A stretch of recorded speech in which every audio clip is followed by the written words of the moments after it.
want to take a few moments and talk about the pros of shooting JPEG or RAW versus the cons of those file formats.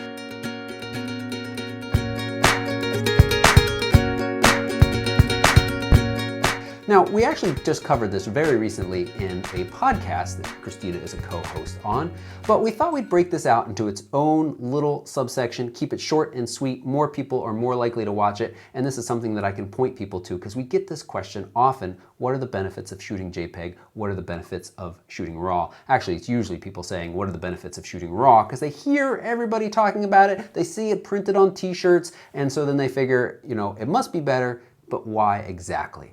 So I again have brought in my co-host from the wonderful Photo Mishmash. This is Christina Brunels. And Photo Critique. And Photo Critique. Thank you for reminding me of that.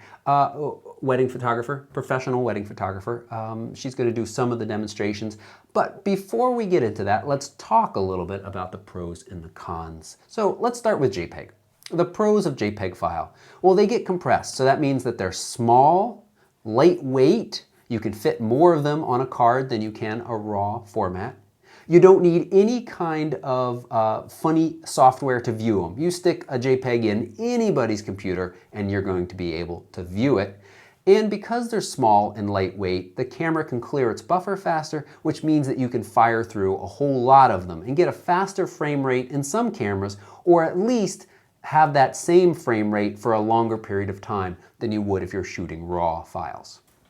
But there are some cons. So because JPEGs are actually compressed files and they're in a lossy format, we actually lose a lot of data. The camera, as it saves the JPEG file, discards some of the data, which means that if you overexpose or underexpose a photograph and you clip shadows and highlights, you can't recover those. So you have less latitude in post-production to make corrections. JPEG files are actually 8-bit files, and what that means is that they can hold up to 16 million colors. And while that might sound like a lot of colors, when we talk about the pros of shooting RAW, we'll see that it actually is a small fraction of what the RAW files can actually hold, the number of colors. And that's pretty much it. Do you want to talk a little bit about the pros of shooting RAW? Sure. So as Christina just mentioned, JPEGs are 8-bit. RAWs can be 12, 14, and there are some cameras producing even higher bit rates. That color information is numbered in the billions and trillions depending on the bit rate. So we've got 16 million colors out of a JPEG, and then we've got billions of colors out of a RAW file. We can say that that is a significant difference, as high as 68 billion really.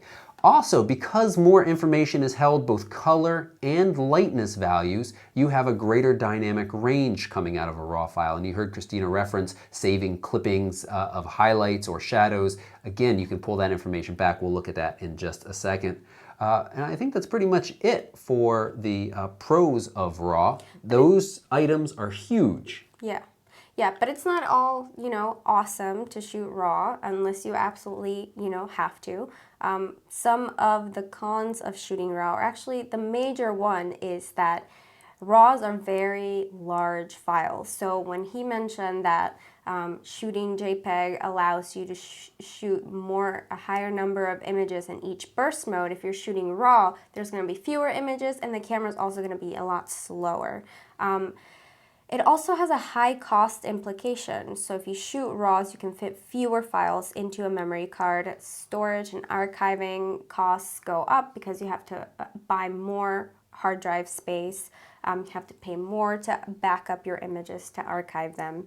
But really that's it. And I think that is, I think as the cost of hard drive and of memory goes down over time, I think this is going to be a little bit less of an issue, but there is clearly a size difference. Yep. And so, yeah. Sorry, one other con that we didn't hit though is that typically RAW files, actually got two extra cons. Typically RAW files need some specialized viewer to be able to see them. So you can't necessarily pop a RAW file into a friend's computer and view it. Although there are many online services nowadays that you could, if you have internet access from that computer, even if it doesn't have a viewer, you could throw it online and see a viewable file. And actually, I don't know if this is true for Windows as well, but I know that if you import RAW files to a Mac, the viewer in the Mac will display the RAW files. I'm pretty sure about that. That's true. But that brings up my other con, is that RAW files are typically proprietary. Each camera manufacturer produces their own type of RAW files. If you don't have updated viewers, including if you haven't updated your Mac in a few years, and you buy a newer camera and shoot RAW, it's likely you won't be able to view those files until you do update. Those updates are often free, but it is an issue. Right, and you may just find that when you get a new camera, because the RAW file is slightly different and it's updated, that you won't be able to see the photos straight away in your computer, and you'll have to make that update. So it can be a little bit cumbersome to have to deal with that, and you don't always know when it's going to happen. So it might be with the release of a new model, or it might not. So. So we've talked about the pros and cons. Yep. Why don't we go over a couple of samples? Yep. We're looking at Lightroom here, and Lightroom is our method of choice for editing RAW photos. And you know, I struggled when I first was starting with a DSLR with shooting RAW. I heard people say you should, but it seemed so cumbersome. It wasn't until Lightroom, where I let Lightroom import all of my pictures, and it doesn't care if they're RAW or JPEG. There they are for you. They're available. You can keep them organized in Lightroom and export them out. And you can even, you know, not worry that they're RAW at all. Just simply import them and then export them out as JPEG and share them wherever you want to go. But you have the option of editing, and that's what we're going to look at now. And one pro we didn't mention, but is the fact that shooting RAW, well, we did kind of, is like insurance if you mess up. We'll look at that in just a minute. But Christina, why don't you walk us through these beginning samples? Yep. So here we have two images. We're going to compare them. This is a RAW file and this is a JPEG. So we're going to go into the develop module and we're going to go to the RAW and make some adjustments. So we can see here in our histogram that there are no shadows that are clipped. How do you tell if something's clipped?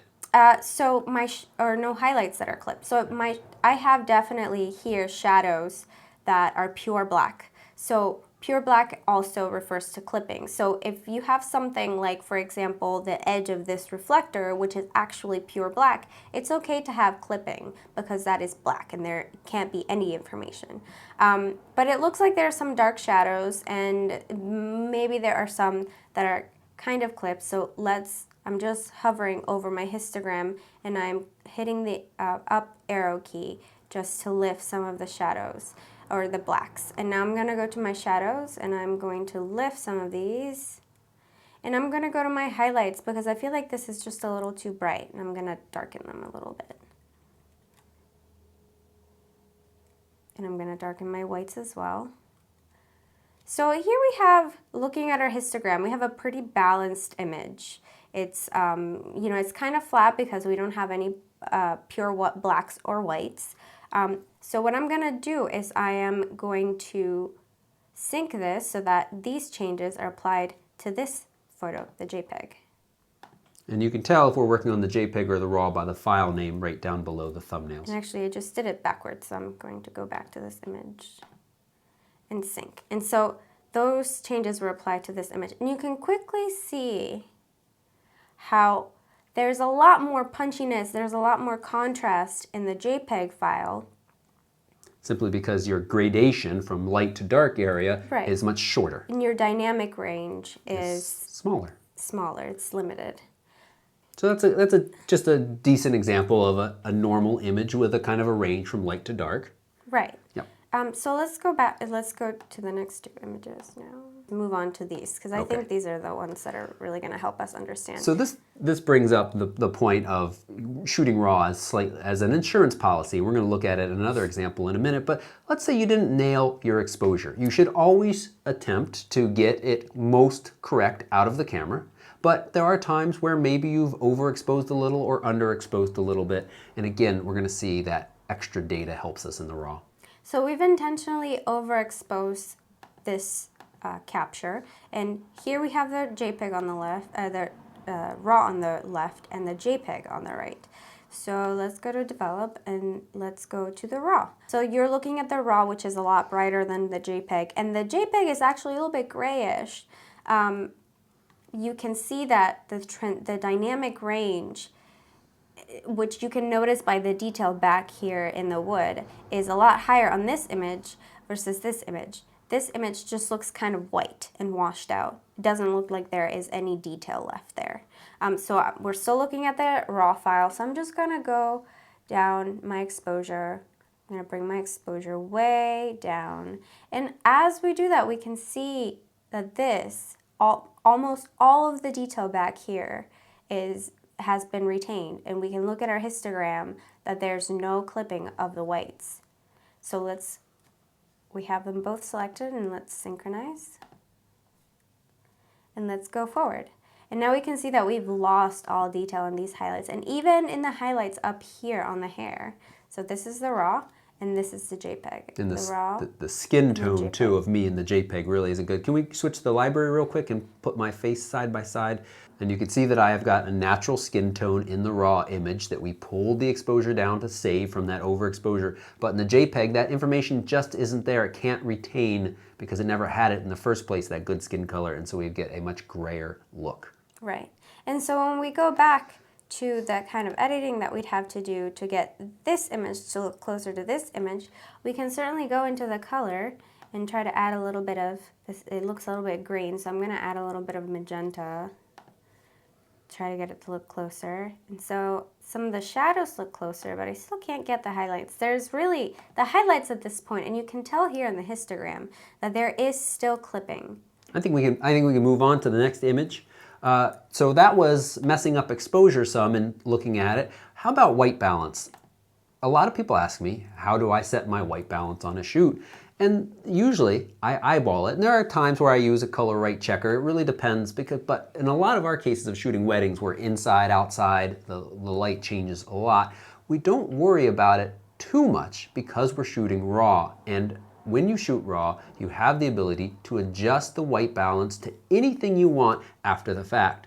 With a JPEG, that white balance setting is much more baked into the file. So here in this example, I did a little oops. I had some whacked out 2700 Kelvin white balance set for an indoor temperature. You gave me this very blue look. And now if we go in to the develop module and we just say white balance, actually let's just change the white balance and say auto. So now this is the same thing as letting the camera's brain pick the white balance. Lightroom's picking the white balance, and you can see that it did a pretty nice job. That is much more true to life. Could still use a little tweaking, but not bad. Let's switch over to the JPEG now and ask it, or synchronize, okay.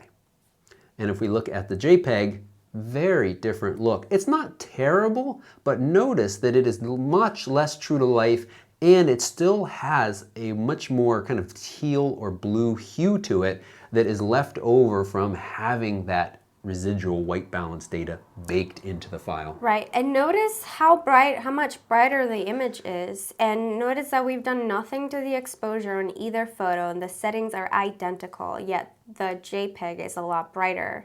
Right. And I believe that is because some of the data has been clipped, this time being color. So there are certain tones that we can get, certain ranges of tone. You can see the histogram very clearly. This is leaning to the right, and this one's a lot more even. One last example, it's similar to the skin tone one, but using this X-ray card to illustrate the differences. Here we got another really poor exposure, but you could even just shoot this at normal exposure, but let's just bring both of these up to a normal exposure and compare them. So we've had to go up 4 stops. 4 stops. And we can see here that, you know, there's very little noise. The colors are still pretty true to life. Let's go in, and this is pure white, so let's edit the white balance. And now let's go to the next one. Whoops. So here we are on the JPEG, and we're going to synchronize these two. And now we can see that, again, no white balance difference here. White balance was set on auto, but because we've brought it up so many stops of exposure, the JPEG is just not able to retain the accurate color information, and we have a much more whacked out image. Let's go ahead and use the white balance in this one and see. So it's got a much more magenta tone to me. And again, with some of these examples, you could spend more time and to get them to look a little bit better with more editing. but not really, because that information just isn't there. So I think that wraps up this discussion and demonstration of RAW versus JPEG. We're clearly on the side of RAW here, but you know, there are times where you may want to shoot JPEG because you're running out of card space or something like that. So we're not necessarily saying that you must shoot RAW, but it certainly gives you a lot more information. Yeah, and I think we touched on this particular thing that I'm going to talk about right now in the podcast as well, but you always have the option of shooting RAW and then converting to a Lossy Dng file, which actually is a lossy file that doesn't lose any information, so you can still... You mean lossless DNG? No, it's a Lossy Dng. Lossy DNG. So it compresses some of the data, but Okay. you actually have the same dynamic range and the same ability to edit the photos. So you can be really organized and archive your images that way. And the benefit of that is? It's a third of the size of a RAW file. So they're a lot smaller, but you still have, you know, as far as we can tell, the same dynamic range. So, Good. So that's an option as well. yes. If you liked this discussion, I invite you to check out our photo mishmash. They usually come out on a Friday or Saturday each week. And information about that is right down below. And we're on iTunes too, if you would like to just listen to those as well. If you haven't subscribed, take a moment and hit that subscribe button. Thanks so much for watching. Goodbye.